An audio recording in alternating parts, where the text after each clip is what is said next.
Today I'll be running the ROG1 again. This truck went as fast as 77 miles an hour on the stock 45 amp ESC along with the stock tires. Now last time out I was starting to have some stability issues, which I was actually shocked because I've run a clone of this truck to higher speeds with no issues, but I was having issues with stability. I tweaked the alignment after repairing the broken parts from a nasty wreck I had, and the only other change I made besides tweaking the alignment is we have a 47 tooth pinion gear in here. This is from a new channel partner of mine, and I'll put up on the screen now where you can purchase these. They have up to 47 teeth and a 48 pitch pinion gear at very reasonable prices. I picked up 2 of these shipped for $12, I think it was. And our Rlaarlo is the only manufacturer that makes a 50 tooth, so 3 teeth bigger than this, but they want like $20 for it. And it's just too much. I can't stomach it. So we'll see. We might lose like 1 mile an hour from this 47 versus the 50 tooth I had in here before. But I'm gonna run a spicy pack, which I was unable to run in here last time, just by itself. It's my fastest pack in the size. I should run 2 packs in here. I just remember last time I was running 2 packs in parallel, but this will serve kind of as a shakedown run, make sure the alignment's good, and we'll see how fast we can get going with just one ultra high performance SMC high voltage pack in here. It's their 2900 4S pack, and easily the fastest pack I've ever tested that'll fit in this truck easily. So I'm gonna go ahead and get this thing buttoned up and we'll see what it does. Stay tuned. And I continue to run my RadioLink RC4GS. You can program up to 30 different cars in here. You can see I can easily just toggle between the different cars I have set in here. I'm gonna go ahead and select the ROG1, and it has all the parameters in here that I have programmed, like the steering trim and you know, the dual rate, everything. So very nice setup. I highly recommend this, and it'll help your speed runs and give you plenty of range, so range anxiety should no longer be an issue. But let me go ahead and see what this thing does. We're gonna hit track, start. This is a partially used 3S pack I'm running in here. I used it for a shakedown run in a different car a few minutes ago. So we're not gonna set any records here, that's for sure. And it's just a low performance pack. It's not that bad, but it's not a high performance pack, that's for sure. Out of my DRC 8618. Those that watch my channel have seen that truck is also very fast. Right out of the box hitting 58 miles an hour. So this truck I prefer overall. It's just, I love the design of this, and it's more capable for a speedrun rig. Just easier to set up. Feels very different.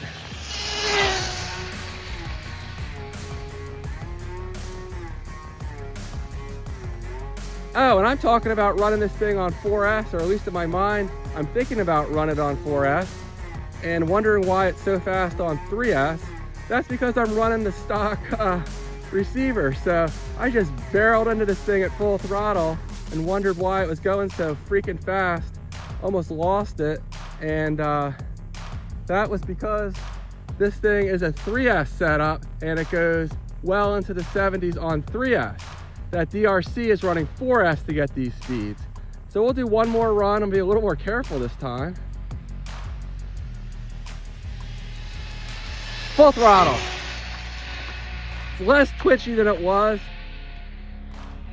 Still a little twitchy, but you know, these small scale cars and trucks are a handful. And this of course has a much shorter wheelbase than the buggy, I don't want to say version of this, but platform. There's a buggy platform which is longer, and that has been a lot more stable in my testing. So if you want a challenge or you want a truck that's a sleeper, this is a great choice. But if you want a better platform, I think under our Rlaarlo, it's the X12S, and For Juicy, it's the WB12 Pro, and there's a ZD Racing version as well. So they're all pretty much the same, except the Rlaarlo one does come with a 45 amp ESC, which is what I just ran here, which is way more capable than the 35 amp ESCs that come in the ZD Racing and Juicy versions. But there you go, a little 3S pack, just a shakedown run, and we hit 71 miles an hour with this low performance, not fully charged pack. So impressive stuff. Running one high performance SMC, will I be able to get to the speeds where I was running 2 of the stock batteries in parallel? I don't know, it's gonna have its work cut out, especially with the 47 tooth pinion gear. But so far, this 47 tooth pinion gear is running good. So let's go ahead and get that SMC in here and see if we can crack 77 miles an hour with just one LiPo. Okay, I have the SMC 2900 high voltage pack in here. This thing is an absolute monster of a pack. As you can see, the GPS is reading, and we have our 12 satellites. Here we go, SMC time.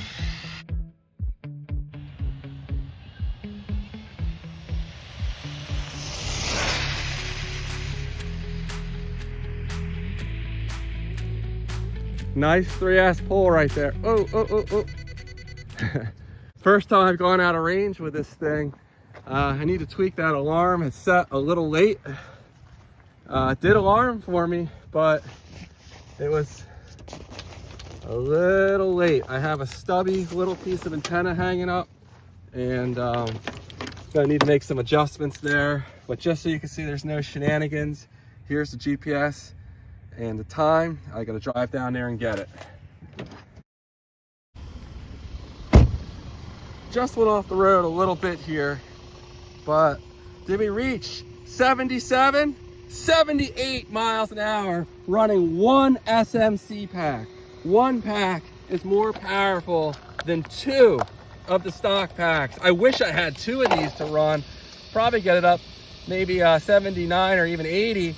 But SMC power, these packs are the go-to pack. If you want a pack in this size, I believe this is the fastest one you can buy on the market. So we'll go ahead, get it buttoned up, and do one more run here in just a moment. All right, let's do one more run. This might be a little slower just because it's the second run on the pack, and it took me a few minutes to get down here, and the pack's cooled down a little bit, but the tires are also soaking wet. So that's not ideal. Hopefully it's all right. You can see it's making a wet track all the way down the road, but this will be a good test to see how big of an issue wet foam tires are. Darn, and I'm having range issues. I just went off the road a freaking again.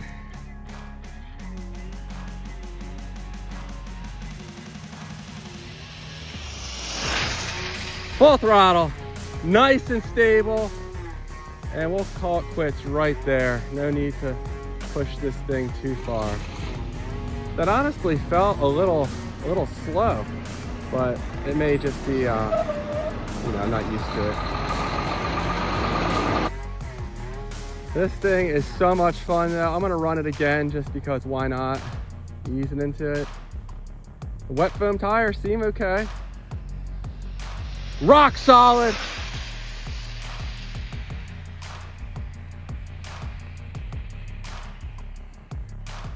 So much fun.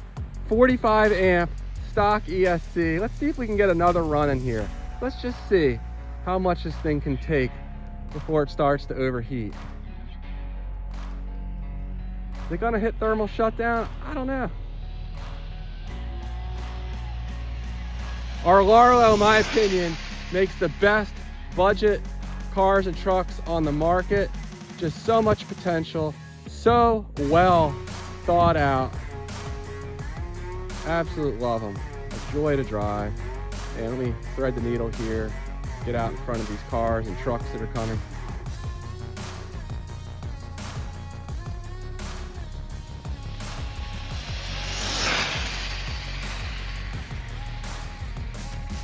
All right, we'll call it quits right here. So there we go, back-to-back runs, running perfectly, right on the 45 amp ESC. So if you want a fast RC truck on a budget, this is the one. ROG1, minimal modifications, just a pinion gear. Now it is tricky to get these big pinion gears in here. I may do a video in the future if someone wants me to, showing how I got the pinion gear in there. 76 miles an hour on the depleted SMC pack. So impressive stuff. Love this thing. Huge thank you to Rlaarlo for sending me out some parts to fix this thing after I wrecked it. And I should probably put a taller extension here on the antenna, get a little more range out of it. I could go to 4S. I'm thinking about it, but having so much fun just running it on 3S. Now the motor is pretty warm after, I think that was 4 back-to-back runs. I can touch the motor for 5 or 6 seconds. So that's about how long you'll be able to run it. The ESC, it's hard to tell, but I think it's fine.